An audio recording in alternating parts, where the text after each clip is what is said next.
మీ business ను develop చేసుకోవాలి అనుకుంటున్నారా? మీ పరపతిని పెంచుకోవాలి అనుకుంటున్నారా? అయితే ఓకే టీవీ ద్వారా L band, Aston band ad, scrolling ad, ad with voice overs, logo bug, video ads ద్వారా మీ యాడ్స్ ను పబ్లిష్ చేసుకోండి. సంప్రదించవలసిన ఫోన్ నెంబర్ 8520917933. 1990లో మండల్ కమిషన్ వ్యతిరేక ఉద్యమానికి ఆర్ఎస్ఎస్ నాయకత్వం 2025 నాటికి భారత్ను మత రాజ్యంగా మార్చటమే ఆ సంస్థ లక్ష్యం. 3/2 మెజారిటీకే బీజేపీ 400 సీట్లు అడుగుతోంది. అప్పుడు రాజ్యాంగాన్ని మార్చి మనుధర్మం ఈ కుట్రలను ప్రజలు తిప్పికొట్టాలి. దీనిపై కేసీఆర్ వైఖరి ఏమిటి? నల్గొండ, ఖమ్మం నియోజకవర్గాల్లోనే బీఆర్ఎస్ పార్టీకి 2వ స్థానం, రాష్ట్రంలో కాంగ్రెస్ కు 14 సీట్లు ఖాయం. దక్షిణాన ఇండియాకు 100కు పైనే పెద్దమ్మ తల్లి సాక్షిగా 15 ఆగస్టు లోపల కూడా రుణమాఫీ, మీడియాతో సీఎం రేవంత్.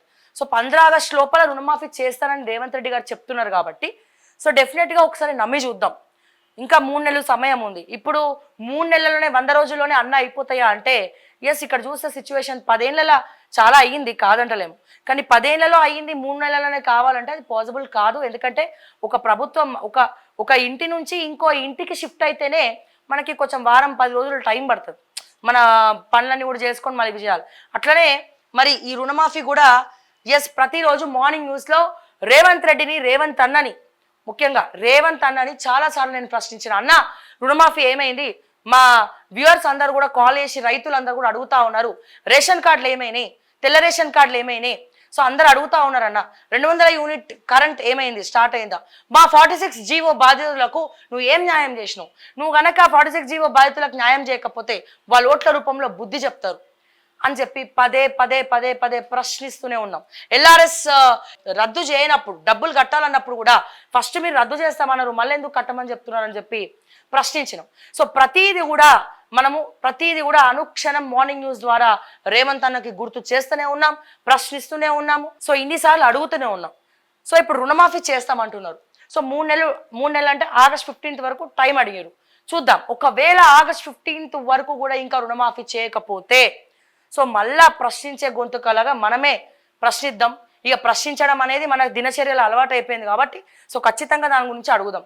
కాకపోతే నా రిక్వెస్ట్ ఏంటంటే రేవంత్ అన్న, నా రిక్వెస్ట్ ఒకటే, 46 జీవో బాధితులకు న్యాయం చేయి. దయచేసి దండం పెడుతున్నా, 46 జీవో బాధితులకి న్యాయం చేయి. గత ప్రభుత్వం వాళ్ళని గాలికి వదిలేసింది. ఇప్పుడు మీరు కూడా అదే పని చేస్తే వాళ్ళు డిప్రెషన్లకు పోతున్నారు. ఇంకెన్ని రోజులన్నా కొట్లాడాలి? ఏ ప్రభుత్వం వచ్చినా కొట్లాడాలంటే ఓపిక నశించిపోతుంది, డిప్రెషన్లకు వెళ్ళిపోతారు. గవర్నమెంట్లో ప్రభుత్వాలు సరిగ్గా పని చేయకపోతే, ఆదుకోకపోతే వాళ్ళు డిప్రెషన్లకు పోయి వాళ్ళే కదా అడవులకు పోయి కత్తులు, కటార్లు, గన్నులు పట్టుకుంటుండ్రు. ఇటువంటి పరిస్థితులు ఉన్నోళ్ళే మనసు బాధ అయ్యి మనమే వీళ్ళని మార్చేస్తా ఉన్నాం. సో దయచేసి అటువంటి దుస్థితికి మాత్రం దయచేసి నా 46 జీవో సోదరులను మాత్రం అస్సలు తీసుకురావద్దు. అండ్ అలాగే 46 జీవో బాధితులకు నేను ఒకటే చెప్తున్నా, రాజకీయం జరగబోతోంది. ఇంకొన్ని రోజుల్లో ఎమ్మెల్సీ ఎన్నికలు జరగబోతున్నాయి.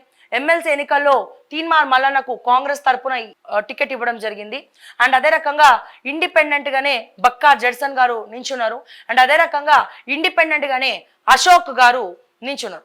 అశోక్ గారు ఎవరో కాదు, బల్మూరి వెంకట్కి చాలా క్లోజ్ ఫ్రెండ్ అని తెలుసు.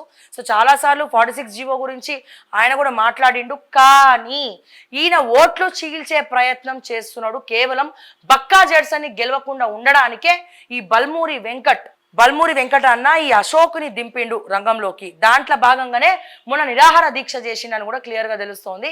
ఆ నిరాహార దీక్ష చేసిన తర్వాత మన దేవిరెడ్డి సుధీర్ రెడ్డి తోటి ఈ అశోక్ మాట్లాడుతున్నటువంటి వీడియోలు కావచ్చు, ఈ ఫోటో కావచ్చు బయటపడ్డది.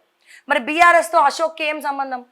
గత ప్రభుత్వంతో ఆయన గొడవ పడినప్పుడు సో ఎవరిని నమ్మాలి, ఎవరిని నమ్మద్దు అనే పరిస్థితి లేదు. బట్ మొత్తానికి నిరాహార దీక్ష చేసినప్పటికీ కూడా బల్మూరి వెంకట్ వైపు పరామర్శించాడు.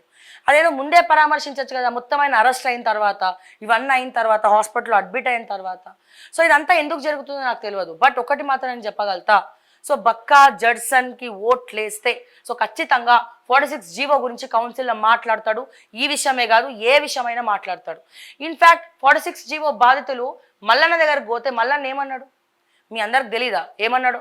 సో డెఫినెట్గా అంటే ఏ పార్టీ ఉన్నా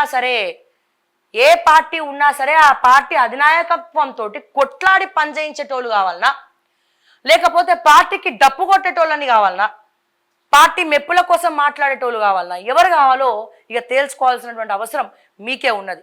కాకపోతే రేవంత్ అన్న నేను ఒక్కటే చెప్తున్నాను, రిక్వెస్ట్ చేస్తా ఉన్నా. నాకు అర్థమవుతా ఉంది మీరు ముఖ్యమంత్రిగా ఎప్పుడెప్పుడు దిగుతారా అని చెప్పి మీ పార్టీలో చాలా మంది చూస్తూ ఉన్నారు.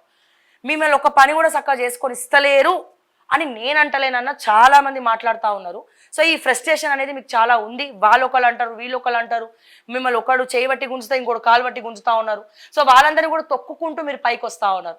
నేను ఒకటే చెప్తున్నా, మీరు ముఖ్యమంత్రిగా అయినరు చాలా సంతోషం, కానీ మీరు ఏదైతే 46 జీవో బాధితులకు మాట ఇచ్చిండ్రో ఆ మాట ఇచ్చి నిలబెట్టుకోండి. అందరు రాజకీయ నాయకుల్లాగా మీరు కూడా మారిపోవద్దు, ప్రజలకి దూరంగా పారిపోవద్దు అని మాత్రం నేను మీకు ఒక సలహా ఇవ్వగలుగుతా ఒక చెల్లెమ్మగా. సో దయచేసి 46 జీవో బాధితులని దృష్టిలో పెట్టుకోండి అని చెప్పి నేను మరొకసారి రేవంత్ రెడ్డి గారికి నేను ఈ సందర్భంగా తెలియజేస్తా ఉన్నా.